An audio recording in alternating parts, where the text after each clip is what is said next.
زندہ رہ سکتا ہے؟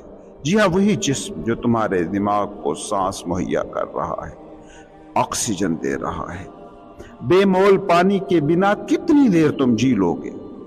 خدا اس کائنات میں سانس کی طرح ہے، اس لیے دیکھتے ہو کہ ساری میڈیٹیشنز، سارے مراقبے سانس پر فوکس کرنے کا کہتے ہیں، کیونکہ سانس ہی وہ لنک ہے جس نے کائنات کی ہر چیز کو ایک لڑی میں پرو دیا ہے۔ یہ وہ دھاگا ہے جس میں تم بھی پروئے ہوئے ہو۔ ایک غریب جھوپڑے میں بیٹھا یا کوئی وائٹ ہاؤس کا مکین، وہ اس لڑی میں پرویا ہوا ہے، سانس کی لڑی میں۔ اب اس بات کو سمجھنے کی کوشش کرو کہ سانس تمہارا کوئی ایکشن نہیں ہے، سانس تمہارا کوئی عمل نہیں ہے، اس کا تمہارے ایکشن سے لینا دینا ہی نہیں ہے، اس کا تمہارے سٹیٹس سے کوئی لینا دینا نہیں ہے، تمہاری نوکری، بزنس، ریڑھی سے کوئی واسطہ نہیں ہے۔ سانس اصل میں تمہارا ہونا ہے، اور تمہارا ہونا تمہاری کسی بھی شناخت سے